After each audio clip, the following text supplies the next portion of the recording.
다른 형제들은 다 맞벌이 중이기도 했고 시국이 이런지라 보호자 1인 이외에는 간병이 안 되는 상황이어서 제가 맡아서 하게 되었습니다. 다 함께 의논을 했을 때 전업주부인 제가 하는 게 맞다고 생각했고 대신 병원비나 그 외에 들어가는 비용에 대해서는 다른 형제들이 다 내기로 했었죠. 친정엄마께서 연세가 많으셔서 간병인이 꼭 필요한 상황이었기에 이번 기간 동안 계속 옆에 있기로 한 거였습니다. 남편한테 양해를 구하고 아이는 며칠 동안 시댁에 맡겼고요. 그렇게 하루 이틀 동안은 친정엄마 간병도 하고 시댁에 있는 아이와 통화도 하면서 아무 문제 없이 잘 지냈었습니다. 그런데 3일째 되는 날 엄마가 입원하신 그 병원 응급실에 저희 아이가 실려온 겁니다. 처음에 시어머니께 연락을 받고 사고라도 났나 싶어 정말 미친 듯이 달려갔습니다. 응급실에 도착해서 딸아이를 봤더니 얼굴과 팔, 다리가 퉁퉁 붓고 숨도 제대로 못 쉬면서 쾌쾌대고 있었고 그 옆에는 시어머니가 서 계셨습니다. 저희 딸아이는 알레르기가 있어 평소에는 우유를 절대로 먹지 않습니다. 어렸을 때 모르고 먹였다가 많이 아팠던 적이 있었는데 그 기억이 생생했는지 아이가 두유만 봐도 기겁을 하거든요. 물론 시어머니께서도 딸아이가 알레르기가 있다는 걸 알고 계십니다. 그런데 그걸 알면서도 아이한테 우유를 먹이신 거였죠. 애들은 어렸을 때부터 편식 없이 먹어야 쑥쑥 큰다며 시어머니께서 딸아이한테 강제로 우유를 먹였다고 했습니다. 이렇게 될 줄 몰랐다며 미안한 기색 하나 없이 말씀하시는데 그 말에 너무 화가 나서 몸이 떨려오고 눈물이 났습니다. 그렇게 울고 있는데 그 사이 남편이 도착하더군요. 남편이 도착했을 당시 아이는 다행히 주사를 맞고 호흡곤란 증상은 잦아든 상태였지만 간지러움을 참지 못하고 계속해서 울고 있었습니다. 그런 아이의 모습에 마음이 아파 저도 눈물이 멈추지 않더라고요. 그런데 그런 제 모습을 보고 시어머니께서 너도 참 유난이다. 죽어가는 것도 아닌데 뭘 그리 울고 난리냐. 그리고 이깟 일로 밖에서 일하고 있는 사람을 불러 제껴서 어쩌자는 거냐. 하고 말씀하시더군요. 여기서 더 화가 나는 건 남편도 똑같이 자기 엄마의 말에 동조하며 네 전화에 진짜 깜짝 놀랬어. 애가 숨이라도 넘어가는 줄 알고 얼마나 놀랐는 줄 아냐? 이 정도 일이었으면 나 일 끝나고 연락하지 왜 호들갑을 떨어서 사람을 놀라게 하냐? 하고 말하는 겁니다. 하나밖에 없는 지 자식이 아파서 컥컥거리고 있는데 그 앞에서 저 따위 말밖에 못하나 하는 생각이 들어 마음속 깊은 곳에서부터 분노가 치밀어 올랐습니다. 지금 네 자식이 죽을 뻔했는데 그딴 말이 나오냐?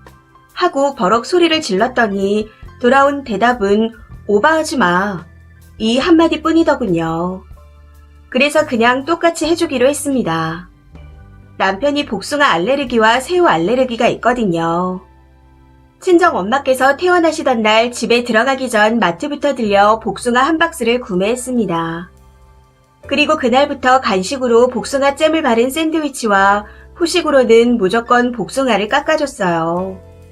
거기다 복숭아 통조림도 추가로 같이 줬고요. 그리고 모든 국을 새우젓으로 간하기, 대하굽기, 건새우 볶음 만들기, 새우 들어간 조미료 사용하기 등 제가 할 수 있는 한에서 전부 다 했습니다. 그걸 보고 처음에는 남편이 지금 나 죽으라고 고사 지내는 거야? 하며 정색을 하더군요.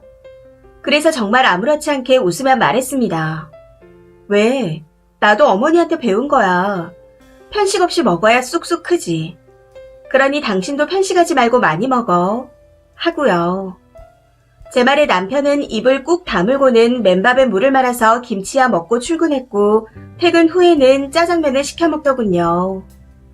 더 화가 나는 건 그렇게 며칠이 지나갔지만 남편은 끝까지 미안하다는 말을 하지 않았다는 겁니다. 저는 그냥 남편의 입에서 나오는 미안하다 이 한마디면 됐었는데 미안하다 그 한마디만 했더라면 앞으로는 그러지 말아라 하고 잘 타이른 뒤 끝내려고 했습니다. 그런데 끝까지 미안하다고 하지 않는 남편을 보고 있자니 더 약이 오르더군요. 그래서 남편이 싫어하는 바닐라 향 제품들을 사왔습니다. 항상 바닐라 냄새를 맡으면 머리가 아프다고 했었기에 끝까지 가보자 하는 생각으로 구매를 했었죠. 바닐라 바디워시와 바디크림, 핸드크림에 방향제에 우드 캔들까지. 정말 구할 수 있는 건 전부 다 구해왔습니다. 그리고 집안을 온통 바닐라 향으로 채워버렸죠. 첫날 퇴근하고 온 남편이 지금 뭐 하는 짓이야? 진짜 나 죽는 꼴 보려고 이래? 하며 노발대발 난리가 났더군요. 그래서 정말 아무렇지 않게 왜? 이런 것도 계속 접해봐야 괜찮아지는 거야. 하고 말했습니다. 그랬더니 그 길로 나가서는 아예 집에 안 들어오고 연락도 없더라고요. 아무래도 시댁에서 출퇴근을 하고 있는 것 같던데 며칠이 지나도록 집에 돌아오지 않기에 남편 옷과 짐을 전부 싸서 택배로 시댁에 보내버렸습니다. 그냥 시댁에서 살라고요. 그러고는 현관 비밀번호와 카드키를 변경해버렸습니다. 남편은 시댁에 도착한 짐을 보고 그제서야 연락을 해왔던데 제가 전화를 받자마자 너 진짜 독하다 하고 말하더군요. 이혼하고 싶어 환장한 여자 같다고 하면서요. 시댁에서는 본인 아들이 며칠째 집에 안 들어가고 짐까지 택배로 받은 상황임에도 불구하고 아무런 연통도 없습니다. 그냥 이대로 이혼하는 게 답인 걸까요? 남편에게 이번 일로 질릴 대로 질러버려 지금 심정으로는 도저히 같이 못 살 것 같습니다.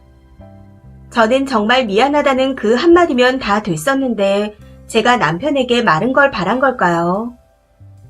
댓글입니다. 첫 번째 댓글.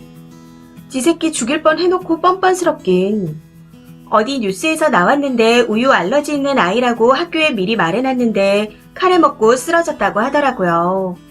카레에 우유가 들어있었다네요. 제발 알러지 있어서 못 먹는 음식 함부로 먹이지 맙시다. 어른인 저도 잘 먹던 음식이 알러지가 생기는 바람에 못 먹는 게 생기던데 온몸이 간지럽고 퉁퉁 붓고 해서 바로 응급실에 달려가서 주사 2대에 약 한 움큼 먹고 진정이 됐습니다. 편식이라고요? 나라고 그거 먹기 싫어서 그럴까요? 몸이 안 받는데 그걸 어리다고 편식하는 거라고 하다니. 제발 어른의 눈으로 보고 함부로 먹이지 맙시다. 죽을 수도 있어요. 두 번째 댓글. 솔직히 현명한 방법은 아니지만 남편분이나 시댁이나 말만으로는 설득하기엔 한계가 있어 보이네요. 속이 시원합니다. 그런데 이제는 말로 할 때가 된 것 같아요. 남편분이 먼저 나서면 좋겠지만 그럴 것 같진 않고 본인이 먼저 얘기 좀 하자고 진지하게 말해보세요. 이혼을 걸고요. 그러면 뭔가 반응이 있겠죠. 어쩌겠어요. 그냥 남편이 애라고 생각하세요. 그래야 편합니다. 세 번째 댓글. 남편이 멍멍이네요. 지 몸은 중요해서 복숭아, 새우 알러지 있으니 안 먹고 바닐라 향은 싫으니 피하면서 지 새끼가 우유 먹고 죽을 뻔했는데 저딴 식이라니. 네 번째 댓글. 저도 애 엄마로서 시댁과 남편의 태도는 크게 문제가 있다고 생각합니다. 다만 님의 대처도 잘못된 듯 하네요. 정말로 남편과 이혼할 작정이 아니면서 반복적으로 그런 행위를 하면 이혼할 때도 기책사유가 님한테 올 수 있어요. 차라리 대판 싸우던지 해서 대화를 하세요. 알러지 음식만 잔뜩 주고 싫어하는 냄새 등으로 사람 취급 안 해버리면 상대방에 대한 화만 키우는 겁니다. 사건의 본질로만 싸우세요. 다섯 번째 댓글. 알레르기 심하면 죽어요. 무식한 사람들 같으니라고. 기도까지 부으면 호흡곤란 오고 사람마다 다 다르지만 후유증이 오래가는 사람도 있습니다. 시엄마 말이 맞는 말이면 남편은 왜 자기 알레르기 있는 음식 안 먹어요? 계속 먹어서 익숙해지고 면역 생기면 계속 먹으라고 그래요. 진짜 열받는 글이네요. 여섯 번째 댓글. 또라이 집안이네요. 지 자식은 지엄이가 우유 먹여서 응급실에 실려온 건 그냥 그러려니 할 일이고 마누라가 지 복숭아 알레르기 있는데 그거 먹이는 건 죽이려고 고사 지내는 거냐? 쉴드 칠 걸 쳐야죠. 집구석이 아주 그냥 못 배운 놈의 집구석인 듯 합니다. 일곱 번째 댓글. 님 남편이 뇌가 있는 인간이라면 자존심에 독하니 뭐니 짓거리더라도 지가 한 말, 엄마가 한 행동은 돌이켜보겠죠. 마누라가 하는 행동에 열은 받겠지만 그렇게 말하지 말고 좀 제대로 대처할 걸 하고 생각하지 않을까요? 그리고 다음에는 저런 말 행동 쉽게 하진 못하겠죠. 지가 또 똑같이 당하고 싶지 않다면요. 그러니 남편과 한번 제대로 대화를 해보세요. 이 사연은 여기까지입니다. 시청해주셔서 감사합니다.